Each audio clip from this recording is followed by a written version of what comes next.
Assalamualaikum warahmatullahi wabarakatuh. Bertemu lagi dengan saya Cuk Reni Awana, CGP Angkatan 9 dari Kabupaten Aceh Utara. Saya akan merefleksikan jurnal dwi mingguan yang ke-8.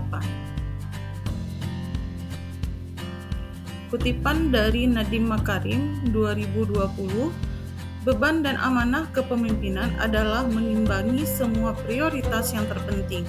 Tugas saya dalam pendidikan adalah melakukan yang terbaik.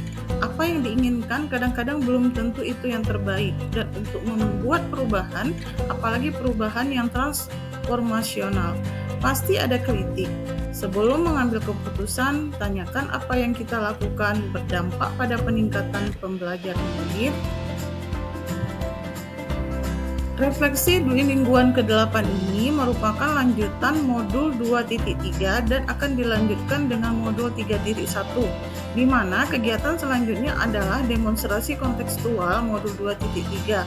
Saya akan menceritakan refleksi seperti biasanya dengan model 4F yang dapat diterjemahkan model 4P yang diprakarsai oleh Dr. Roger Greenway, di mana yang pertama adalah fact, yaitu peristiwa, yang kedua feelings atau perasaan, yang ketiga findings, pembelajaran, dan yang keempat adalah future, penerapan.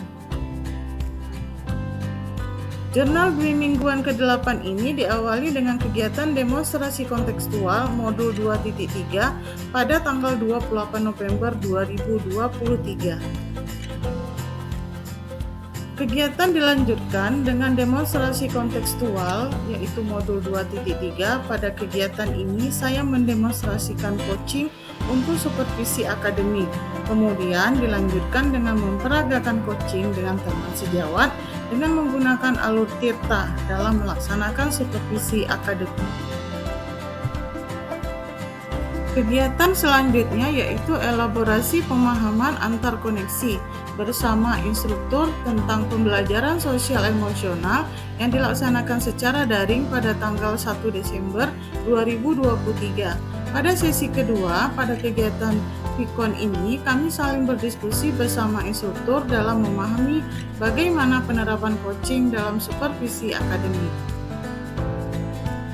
Peristiwa berikutnya, di mana kegiatan berikutnya adalah aksi nyata pada tanggal 4 sampai 7 Desember 2023. Selanjutnya, kegiatan dilanjutkan dengan kegiatan post-test paket modul 2.3 sebagai penutup pada tanggal 5 Desember 2023.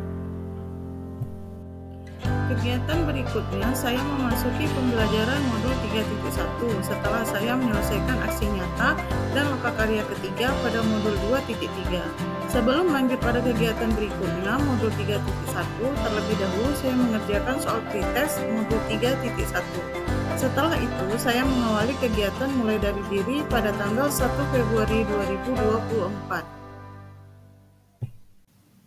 Pada tanggal 1 Februari 2024, saya mulai mempelajari modul 3.1 dengan topik pengambilan keputusan berbasis nilai-nilai kebajikan sebagai pemimpin dengan mengerjakan pretest paket modul 3. Alhamdulillah, pretest berjalan lancar. Setelah itu, saya mulai membuka tautan mulai dari diri. Di tahap ini, saya menganalisis studi kasus dan menjawab pertanyaan pemantik dan 5 pertanyaan dalam rangka untuk mengaktifkan pengetahuan awal atau prior knowledge dan mengamati keterampilan seorang pemimpin dalam pengambilan keputusan dengan berada di antara berbagai pemangku kepentingan, di antaranya murid, orang tua murid, guru, yayasan, dan pihak komunitas sekolah.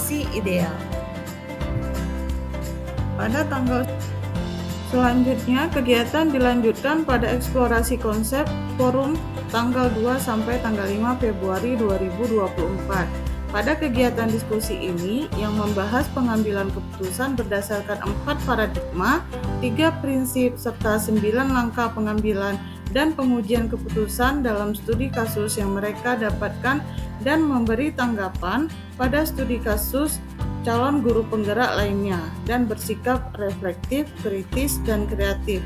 Dalam proses tersebut, dalam eksplorasi konsep juga membahas tentang dilema etika dan rujukan moral. Selain itu, di sana juga dijabarkan dilema etika. Benar lawan benar adalah situasi yang terjadi ketika seseorang harus memilih antara dua pilihan, di mana kedua pilihan secara moral benar tetapi bertentangan. Sementara itu, bujukan moral benar lawan salah yaitu situasi yang terjadi ketika seseorang harus membuat keputusan antara benar dan salah. 4 paradigma pengambilan keputusan. Yang pertama, individu lawan kelompok. Yang kedua, rasa keadilan lawan rasa kasihan. Yang ketiga, kebenaran lawan kesetiaan. Yang keempat, jangka pendek lawan jangka panjang. Selanjutnya, 3 prinsip pengambilan keputusan. Yang pertama adalah berpikir berbasis hasil akhir atau end-based thinking. Yang kedua, berpikir berbasis peraturan atau rule-based thinking. Yang ketiga, berpikir berbasis rasa peduli atau care-based thinking. Selanjutnya, ada 9 langkah dalam pengambilan suatu keputusan. Yang pertama, mengenali nilai yang bertentangan. Yang kedua, menentukan pihak yang terlibat. Yang ketiga, mengumpulkan fakta-fakta yang relevan dengan situasi. Yang keempat, pengujian benar atau salah. Yang kelima, pengujian paradigma benar lawan benar. Yang keenam, melakukan prinsip resolusi. Yang ketujuh, investigasi opsi trilema. Yang kedelapan, buat keputusan. Dan yang terakhir yaitu yang kesembilan, lihat lagi keputusan dan refleksikan. Selanjutnya, pada ruang kolaborasi di modul 3.1, pengambilan keputusan berbasis nilai-nilai kebajikan sebagai pemimpin, ini dibagi menjadi 2 bagian. Bagian pertama adalah diskusi dengan anggota kelompok dan yang kedua adalah presentasi hasil diskusi tersebut. Semua itu dilakukan secara daring melalui Gmeet. Diskusi kelompok di ruang kolaborasi pertama dilakukan pada tanggal 7 Februari 2024. Sementara itu, presentasi hasil diskusi dilaksanakan pada tanggal 8 Februari 2024. Hasil dari diskusi ruang kolaborasi kelompok saya bisa dilihat melalui tautan berikut.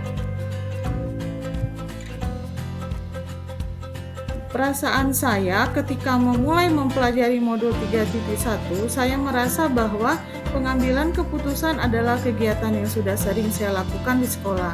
Sebagai seorang guru, saya sering menghadapi masalah yang muncul pada siswa dan saya juga pernah mengalami situasi dilema yang melibatkan kepentingan yang berbeda.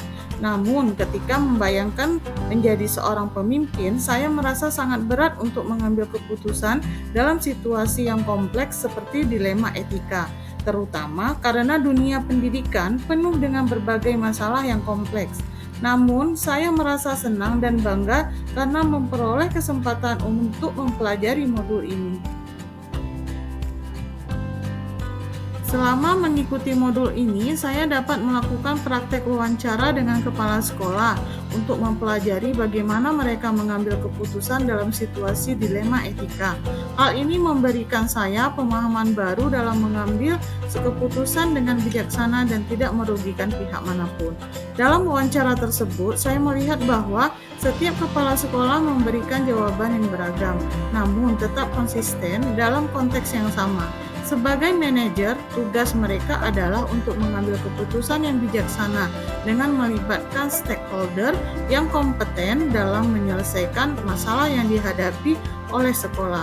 Melalui modul ini, saya memperoleh banyak pencerahan dan pengetahuan dalam menghadapi berbagai kasus dengan pengambilan keputusan yang bijaksana. Pembelajaran yang dapat saya petik dari modul ini di mana saya belajar bahwa langkah pertama dalam pengambilan keputusan adalah mengidentifikasi apakah masalah yang dihadapi adalah dilema etika atau bujukan moral. Jika masalah tersebut masuk dalam dilema etika, maka perlu menerapkan 4 paradigma pengambilan keputusan, 3 prinsip pengambilan keputusan, dan 9 langkah pengambilan dan pengujian keputusan. Yang paling penting dalam pengambilan keputusan adalah nilai-nilai kebajikan universal harus menjadi dasar, dan keputusan harus memihak pada murid dan dapat dipertanggungjawabkan. Jika keputusan telah didasarkan pada hal-hal tersebut, maka kita tidak perlu ragu dengan keputusan tersebut. Kolaborasi dengan stakeholder juga sangat penting dalam pengambilan keputusan. Pada pembelajaran selanjutnya, saya juga menemukan opsi trilema yang muncul dalam modul ini, yang dapat membantu menemukan solusi kreatif dalam pengambilan keputusan. Selain itu, saya juga mempelajari prinsip-prinsip yang dapat diterapkan dalam pengambilan keputusan, yaitu berpikir berdasarkan akhir yang diinginkan atau end-based thinking, yang kedua berpikir berdasarkan peraturan atau rule-based thinking, dan yang ketiga berpikir berdasarkan rasa peduli atau care-based thinking. Pada penerapannya, jika dihadapkan pada permasalahan dilema etika atau bujukan moral di masa depan, saya akan menerapkan tahapan-tahapan pengambilan keputusan sesuai dengan 4 paradigma, 3 prinsip, dan 9 langkah pengambilan dan pengujian keputusan dengan lebih detail, termasuk pengujian dan investigasi opsi trilema. Untuk mengukur efektivitas pengambilan keputusan, saya akan melakukan pengujian benar salah, merefleksikan keputusan yang telah dibuat, dan meminta saran dan masukan dari pihak terkait dalam pengambilan keputusan tersebut. Hal ini bertujuan agar keputusan yang diambil memiliki nilai-nilai kebajikan universal, berpihak pada murid, dan membawa kemaslahatan bagi semua orang. Demikianlah jurnal refleksi Dwi mingguan yang ke-8. Terima kasih, salam dan bahagia Bapak Ibu guru hebat. Semoga bermanfaat. Assalamualaikum warahmatullahi wabarakatuh.